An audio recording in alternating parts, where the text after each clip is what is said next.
ఏమి అని మీరే నడ్డా గారు వచ్చి ఎల్బీ నగర్ లో సభలు పెట్టుకోవచ్చు, తెలంగాణ రాష్ట్రానికి గుండు సున్నా గాడిద గుడ్డు వచ్చినా మీరే సభలు పెట్టుకోవచ్చు, కానీ ఇన్ని చేసినా మేము మాత్రం సభలు సమావేశాలు పెట్టుకోవద్దు. ఇది ఎక్కడ న్యాయం సార్? రైట్ పశుపతి గారు, సో జరుగుతున్నటువంటి డ్రామా అంతా మీరు చూస్తూ ఉన్నారు.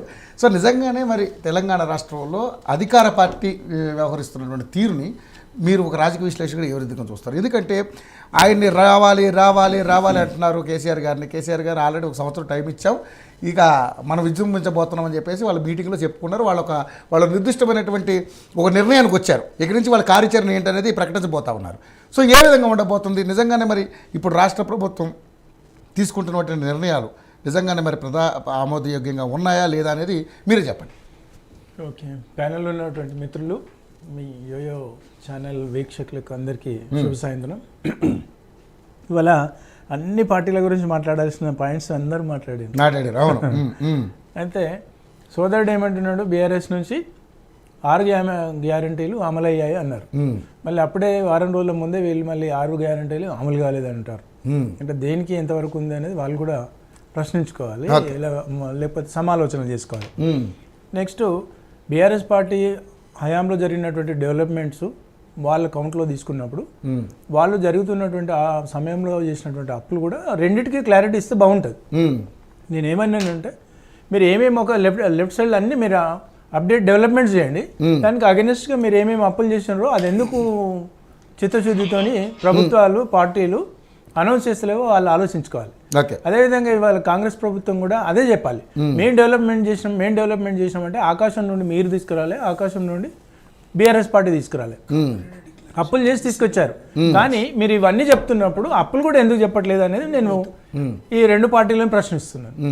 అయితే ఇది ప్రధానంగా ఆలోచించుకోవాలి. విజయోత్సవాల గురించి మాట్లాడినప్పుడు విజయోత్సవాలు ప్రతిదీ ఉంటుందండి. ఫెయిల్యూర్స్ సక్సెస్ అనేది ఎక్కడ కూడా ఏ పార్టీ కూడా చేస్తే 100% ఎక్కడ ఉండదు. కానీ దాంట్లో చేసిన వాటికి ప్రజల్లో వెళ్ళాలి, ప్రజల దగ్గరికి వెళ్ళాలి అనుకున్నప్పుడు వాళ్ళు ఏం చేసిందో చెప్పుకోవడం అది రాజకీయ పార్టీల నేపథ్యం. అది అందులో చేసినవి చెప్తారు కానీ చేయని చెప్పారు కదా. కానీ ప్రజలు ఇవాళ ఎవరేమో అమాయకులు కాదు, ప్రజలు కూడా ఆలోచిస్తున్నారు. ఇప్పుడు అక్కడ ఉన్నటువంటి మహిళలే కావచ్చు, లేకపోతే నిరుద్యోగులు కావచ్చు, విద్యావంతులు కావచ్చు, లేకపోతే రైతాంగం కావచ్చు, వచ్చిన వాళ్ళు కూడా ఆ గ్రామాల్లో అందరూ ఉంటారు. నిరుద్యోగులు 10 మందికి పరిచయం ఉంటారు. రేవంత్ రెడ్డి గారు వన్ సైడ్ FM రేడియో లాగా ఏం మాట్లాడినా కూడా ఏం చేశాడు ఏం చేయలేదు అనేది కూడా క్లారిటీగా ఉంటుంది, అది చర్చ జరుగుతుంటుంది. కానీ ఇక్కడ పోయి సభ ముందు ఉన్నటువంటి ప్రజలు రేవంత్ రెడ్డి గారు మాట్లాడుతున్నప్పుడు ప్రశ్నించారు కదా. సో ఈ విధంగా చూస్తున్నప్పుడు వాళ్ళు ఏ ప్రభుత్వం అయినా, బీఆర్ఎస్ అయినా కాంగ్రెస్ అయినా చేసినవి చెప్పుకుంటారు, చెయ్యని చెప్పుకోరు. సో ప్రధానమైనటువంటి భూమికి ఎవరు పోషిస్తారు? ప్రతిపక్ష పార్టీలో ఉన్నటువంటి వాళ్ళు చెయ్యనివన్నీ ఎత్తి చూపిస్తారు, వీళ్ళు చేసినవి కూడా వీళ్ళు మళ్ళీ ప్రతిపక్ష పార్టీ వాళ్ళు చెప్పరు. అధికార పార్టీలో ఎవరున్నా కూడా చేయని వాళ్ళు చెప్పరు, ఓన్లీ చేసినవి చెప్తారు. ఇది వన్ సైడ్ ఉండేటువంటి నిజ జీవితంలో జరిగేటువంటి ప్రక్రియ. ఇవన్నిటి చూసుకున్నప్పుడు ఓవరాల్గా ఆలోచిస్తే రాష్ట్రంలో నిరుద్యోగుల విషయానికి వచ్చినప్పుడు ఆ నియామకాలు ఎవరి టైంలో నోటిఫికేషన్ వేశారు, ఎవరి టైంలో అపాయింట్మెంట్ ఇచ్చారు అనేది ఇది ప్రధానమైనటువంటి చర్చ కాదు వాస్తవానికి. ఎవరికైనా ఇవాళ నేను ఎప్పుడు నాకు జాబ్ వచ్చిందనే చూస్తారు ఒక నిరుద్యోగుడు. అది కాంగ్రెస్ ప్రభుత్వం కౌంట్లో తీసుకుంటారు, తప్పేం లేదు. 50,000 ఇచ్చారు, మరి అది కూడా ఇవ్వచ్చు కదా. ఎలక్షన్స్ షెడ్యూల్ తెలుసు బీఆర్ఎస్కి, వాళ్ళ టర్మ్ తెలుసు, నిరుద్యోగుల వేకెన్సీస్ ఉన్నాయని తెలుసు. వాళ్ళు ఇంకా కొంత ముందే ఇంకో 5 నెలల ముందు నోటిఫికేషన్స్ వేసుకుంటే వాళ్ళే నిరుద్యోగులకు అందరికీ ఉద్యోగాలు ఇచ్చేటోళ్ళు కదా. వాళ్ళకి తెలియని సడన్ రిక్వైర్మెంట్ కాదు కదా. తెలంగాణ రాష్ట్రం వచ్చినాక ఎన్ని ఉద్యోగాలు ఇవ్వాలి, ఎన్ని వేకెన్సీస్ ఉన్నాయి, బడ్జెట్ ఎంత అన్నీ తెలుసు కదా. అవన్నిటిని దృష్టిలో పెట్టుకొని వాళ్ళు ఆలోచించకుండా ఆనాడు నిర్ణయాన్ని తాత్సారం చేసి ఇవాళ వాళ్ళు అనుభవిస్తున్నారు. ఇవాళ కాంగ్రెస్ పార్టీ కూడా ఏం చేస్తుందంటే 2 లక్షల ఉద్యోగాలు ఇచ్చినామంటారు.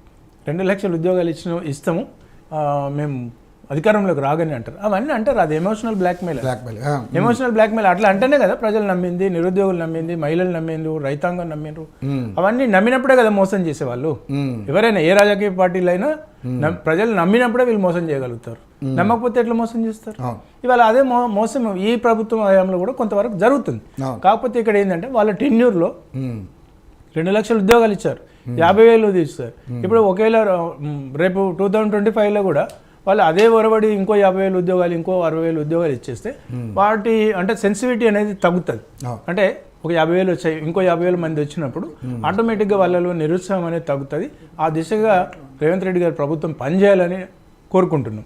అదేవిధంగా తెలంగాణ తల్లి వెంకట అన్నాడు, తెలంగాణ తల్లిని తీసుకుపోయి లోపల పెడితే మీకు బీఆర్ఎస్ పార్టీకి అదే మన కోపమా ప్రేమ లేదా అంటే, తెలంగాణ తల్లి విగ్రహాలన్నీ దేశంలో బయటనే ఉంటాయి.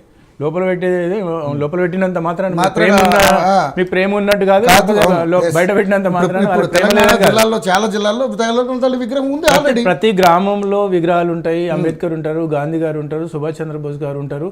మీకు హైదరాబాదు ట్యాంక్ బండ్ మీద అందరివి దానికి ఏదో లోపల పెట్టినంత మాత్రాన వాళ్ళకి వచ్చేది ఏం లేదు. ఇంకేమైనా ఇంకో విగ్రహం ఆడ పెడదామని ఏమన్నా ఆలోచన ఉంటే పెద్దగా దాని గురించి వాళ్ళు దాన్ని ఒక పాజిటివ్గా తీసుకోవాల్సినంత ఆవశ్యకత అయితే లేదు.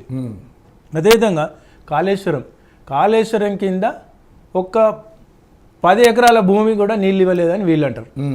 మొన్నటికి మొన్న ఈ కాంగ్రెస్ పార్టీ అధికారంలోకి వచ్చిన తర్వాత ఎవరు కొండా సురేఖ గారు ఒక ఇనాగరేషన్కి వెళ్ళి ఈ కాళేశ్వరం ప్రాజెక్టు కింద, ఈ మల్లన్న సాగర్ కింద, లేకపోతే ఇంకో సాగర్ కింద 1000 ఎకరాల భూమి పాడి పంటలతో మంచిగా ఉండే అవకాశం ఉంది అని అంటుంది. అంటే ఏది నిజము, ఏది అసత్యము, ఏది అబద్ధం ప్రచారము ఏంటి అని ఎల్లంపల్లి సార్ అది ఎగ్జాంపుల్ ఏదైనా కావచ్చు. ఎల్లంపల్లికి వాళ్ళు కూడా ఎల్లంపల్లి కాదు, వేరే ఇనాగరేట్ చేసింది ఆమె. సో అంటే చెప్తున్నాను, ఒక బాధ్యతాయుతమైనటువంటి మంత్రులు కానివ్వండి, బాధ్యతాయుతమైనటువంటి ప్రతిపక్ష పార్టీలు కానీ అబద్ధాలని ఇంకా ఘోరంత కొండంత చేసేసి ప్రజలను డైవర్షన్ చేసి వాళ్ళను ఆలోచన విధానము అంటే ఈ రాజకీయ పార్టీలే ఇట్లా, ఈ రాజకీయ పార్టీలు అంటేనే అసత్యము అనేటువంటి ఆలోచన రాకుండా చూడాల్సిన బాధ్యత వీళ్ళది ఉంటుంది. అదేవిధంగా వెంకట్ అంటాడు, మీరు చేసినటువంటి సంక్షేమ పథకాలు, మీరు చేసినటువంటి కార్యక్రమాలు, మీరు చేసినటువంటి అమలుపరిచినటువంటి స్కీమ్స్ ఏవైతే ఉన్నాయో మేము వెనుకబడిపోయినామని అంటాడు. ఎందుకు రోజు అడ్వర్టైజ్మెంట్స్ వస్తున్నాయి పెద్ద పెద్ద ఫ్రంట్ పేజు, మెయిన్ పేజీలలో. నెక్స్ట్ సోషల్ మీడియాని ఎంత వాడుకోవాలో అంత వాడుకొని గెలిచారు. కాంగ్రెస్ పార్టీ అధికారంలోకి రాకముందుకు బ్రహ్మాండంగా సోషల్ మీడియాను ఇన్ఫ్లుయెన్స్ చేసుకున్నారు. మరి అధికారం వచ్చినాక కూడా అదే విధంగా చేయొచ్చు కదా. ఏవైతే బెనిఫిట్ చేశారో ప్రజలకు, ఏదైతే అమలు పరిచారో సోషల్ మీడియాని కూడా ఉపయోగించుకోవచ్చు కదా, ఎవరు వద్దంటలేరు కదా, దానికి ఏం చార్జబుల్ కాదు కదా. సో అదేవిధంగా ప్రభుత్వానికి ఇప్పటికీ మనం ఎన్నోసార్లు అడ్వర్టైజ్మెంట్స్ కూడా చూసినాం మెయిన్ పేపర్స్లో, మెయిన్ ఫస్ట్ పేజ్లో కూడా. సో దానికి మేము ఉపయోగించుకోలేదు, మేము ప్రజలకు వెళ్ళలేకపోతున్నాము అని అనడం తప్పు. ఎందుకంటే అధికారంలో ఉన్నారు, మీ శాసనసభ్యులు ఉన్నారు, మంత్రులు ఉన్నారు, మీరు జిల్లా పర్యటనలోకి వెళ్ళినప్పుడు మీరు చెప్పుకోవాల్సిన బాధ్యత ఉంటుంది. అంటే అక్కడ నిజంగా జరిగితే చెప్తారు, జరగకపోతే ఎవరు చెప్పరు, అది ఏ పార్టీ కూడా చెప్పరు. సో అది మనం దాన్ని ఏదో సాగుగా తీసుకొని మేము మీడియాలో వెనుకబడిపోయినామని అనుకోవడం అది తప్పు. అదేవిధంగా సోదరుడు అన్నాడు, ఏమంటాడు, మేము ఇన్వెస్ట్ చేసామంట. ఇన్వెస్ట్ చేసాం అంటే మీ పైసలా, మీ ఇంట్లోకి వెళ్ళి తెచ్చారు, మీ డెవలప్మెంట్ చేశారంటే ఒక ప్రభుత్వంగా చేశారు. నేను ఒకటే అడుగుతున్నాను, కాంగ్రెస్ ప్రభుత్వాన్ని కానీ బీఆర్ఎస్ ప్రభుత్వాన్ని కానీ, మీరు డెవలప్మెంట్ చేసినప్పుడు దాని పక్కకే ఆ హెడింగ్ వైజ్ కాళేశ్వరం కట్టాం, 1,00,000 ఎకరాల భూమికి నీరు ఇచ్చాం, 50,000 కోట్ల అప్పు చేసాం, అక్కడ దాని పక్కకే పెట్టేసేయండి, బాగుంటుంది కదా. మీరు చేసింది ఏంటి, దానివల్ల బెనిఫిట్ ఏంటి, దాన్ని చేసినటువంటి అప్పు ఏంటి, అన్నీ కాంగ్రెస్ ప్రభుత్వం కానీ లేకపోతే బీఆర్ఎస్ ప్రభుత్వం కానీ చెప్పేస్తే ప్రజలకు చాలా క్లారిటీ ఉంటుంది. వాళ్ళు ఇవ్వరు, ఓన్లీ ఇక్కడే చేసింది మాత్రమే చెప్తారు. దానికి ఎక్కడి నుండి తెచ్చారు, వీళ్ళేమో వాళ్ళ ఇంట్లో నుండి తెస్తున్నారా లేకపోతే వీళ్ళేమో ఇంట్లో నుండి తెచ్చారా, అంటే మేం చేసాము అనేటువంటి ప్రజలకు ఏదో వీళ్ళు బిచ్చం వేస్తున్నట్టు, ప్రజలకు ఏదో వీళ్ళు ఇంట్లో నుండి దోచి పెడుతున్నట్టు చెప్పేటువంటి ఆ కార్యక్రమాన్ని రాజకీయ పార్టీలు వదులుకోవాలి. అదేవిధంగా తెలంగాణ తల్లిని విషయం మార్చారు, లేకపోతే ఇవన్నీ రకరకాల, అంటే ఇది ఒక పెద్ద చర్చ కాదు. ఇప్పుడు కోదండరామ్ గారు అంటారు, కోదండరామ్ గారు స్టేట్మెంట్ చూస్తే నాకు చాలా నవ్వు వచ్చింది. అంటే తెలంగాణలో నల్గొండ జిల్లాలో, మహబూబ్నగర్ జిల్లాలలో కొంత ప్రాంతంలో బతుకమ్మ సెలబ్రేట్ చేసుకోరు కాబట్టి అది ఆలోచించాలి, దాని గురించి చర్చ జరగాలి అంటాడు. ఏమన్నా ఒక ఇంటలెక్చువల్ అయిన కోదండరామ్ గారు అది మాట్లాడడం వచ్చా? అనే ఒక జేఏసీ పనిచేశాడు తెలంగాణ ఉద్యమంలో. తెలంగాణ ఉద్యమంలో బతుకమ్మ అనేది ప్రతి ఉద్యమంలో జరిగినటువంటి రిప్రజెంటేషన్ అది.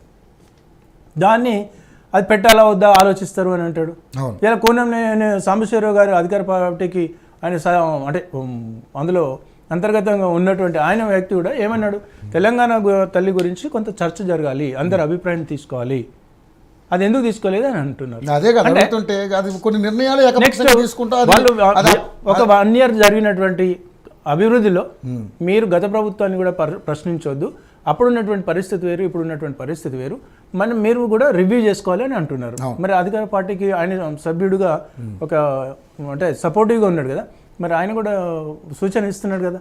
అంటే మీరు అన్నట్టుగా ఏదైతే తెలంగాణ విగ్రహ ఆవిష్కరణకు రమ్మన్నారు కానీ అఖిలపక్ష మీటింగ్ పెట్టడము, ఆల్ పార్టీస్ మీటింగ్ పెట్టడము ఇది జరగలేదు అంటే కొన్ని సందర్భాల్లో గతంలో బీఆర్ఎస్ ప్రభుత్వం ఉన్నా లేకపోతే టీడీపీ ప్రభుత్వం ఉన్నా కూడా కొన్ని నిర్ణయాలు తీసుకోవాలని అనుకున్నప్పుడు అది జరగదు, అది ఎవరైనా కావచ్చు.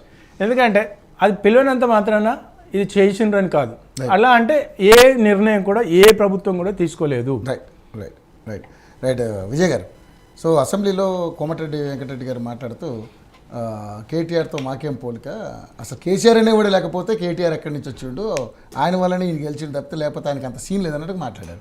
సో ఏంటి దాని గురించి ఏం మాట్లాడతారు మీరు? దాన్ని ఏమంటామంటే ఇక ఆయన కూడా తెలంగాణ పౌరుడే, నేను కూడా తెలంగాణ పౌరుడే కాబట్టి బలుపు అంటారండి, బలుపు అంటారు, డబ్బు మతం.